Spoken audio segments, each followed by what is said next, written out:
Actual में जब ये प्रोग्राम प्लान हो रहा था तो मैंने डॉक्टर हरीश जी को बोला था कि आज का दिन तो भाई राम नवमी, महावीर जयंती और बड़ा रिलीजियस डे है, तो बहुत सारे कार्यक्रम, भजन संध्या, आज इस्कॉन मंदिर रोहिणी का भी उद्घाटन कार्यक्रम भी है, तो मैंने रिक्वेस्ट किया था कि ये दिन जो है वो चेंज हो जाए तो बहुत अच्छा होगा, रिलैक्स होकर कार्यक्रम होगा। पर डॉक्टर सुनते कुछ नहीं है, उन्होंने करना वही होता है जो उनके मन में होता है। आप कहोगे कि भाई बीमारी मुझे ये है, पर इलाज उन्होंने वही देना है जो उन्होंने देना है। तो फाइनली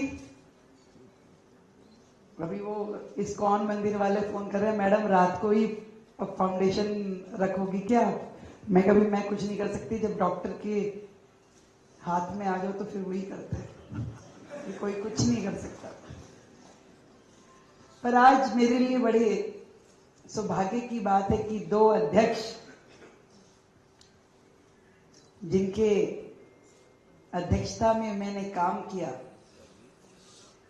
2007 में जब मैं पहला अपना एमसीडी का चुनाव लड़ी तो आदरणीय डॉक्टर हर्षवर्धन जी प्रदेश अध्यक्ष थे और उन्होंने मुझे चुनाव लड़वाया, पहला चुनाव मेरे जीवन का। इस जनप्रतिनिधि के नाते यूनिवर्सिटी के बाद आपने मुझे मौका दिया और हमेशा सपोर्ट किया, बहुत सपोर्ट किया। और मतलब मैं सच में ये कह सकती हूँ कि एक ऐसा व्यक्तित्व जिन्होंने कभी कोई किसी तरह की अपेक्षा पाली ही नहीं, किसी से भी नहीं, मुझसे क्या किसी से भी नहीं करी। मतलब कभी चुनाव के समय लोग चाहते हैं कि भी लोग हमारे चक्कर काटें, मिलें, कुछ ना कुछ ऑब्लाइज करें, कुछ सेवा करें, पर डॉक्टर हर्षवर्धन वो व्यक्तित्व है जिन्होंने हमेशा टैलेंट को सपोर्ट किया और हमेशा ये सपोर्ट करते हुए कि नहीं, मैं कई बार कहती थी सर मैं आपसे मिलने आना चाहती हूँ। अरे क्यों मिलने आना चाहती हूँ, काम करो भाई फील्ड में। तो ये ऐसी शख्सियत है जिन्होंने जीवन में मुझे बहुत आशीर्वाद दिया, हमेशा कुछ ना कुछ अच्छा सिखाया और उनकी वर्किंग से मैं हमेशा इंस्पायर रही कि आपने जिस शुचिता के साथ में राजनीति की, ये हम सब के लिए इंस्पिरेशन है। एक बार जोरदार तालियां हम सबके मेंटोर, हम सबके गार्जियन डॉक्टर हर्षवर्धन जी।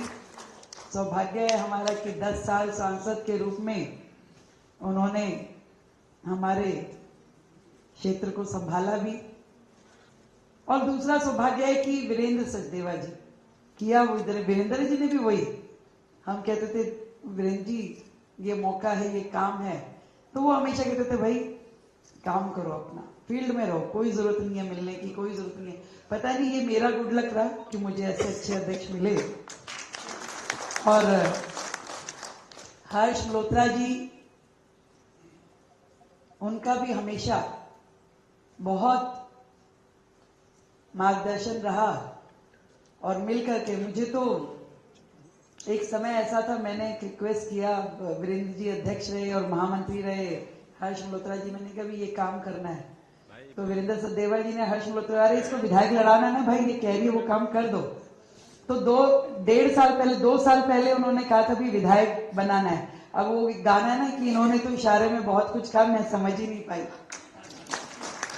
अब विधायक के बाद ये ऐसे बैठ के बोलते थे इनमें से कोई कार्यकर्ता मुख्यमंत्री बनेगा, इनमें से कोई अब मुझे क्या पता इशारा मेरी ओर कर रहे हैं।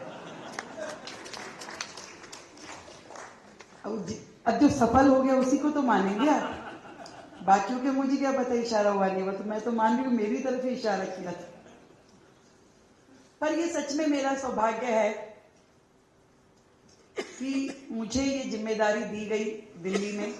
आदरणीय मोदी जी का बहुत धन्यवाद करती हूँ, अपने शीर्ष नेतृत्व का धन्यवाद करती हूँ कि मुझ में विश्वास जताया, मतलब देश की आधी आबादी में विश्वास जताया। वो सब महिलाएं, एक अलग सी रौनक देश की महिलाओं में मैंने देखी, दिल्ली की बहनों में देखी, जिनको ये लगता है कि आज रेखा मुख्यमंत्री नहीं बनी, हम मुख्यमंत्री बन गए। न्यूज नेशन अब व्हाट्सएप पर खबरों की ताजा अपडेट के लिए न्यूज नेशन के इस क्यूआर कोड को स्कैन करें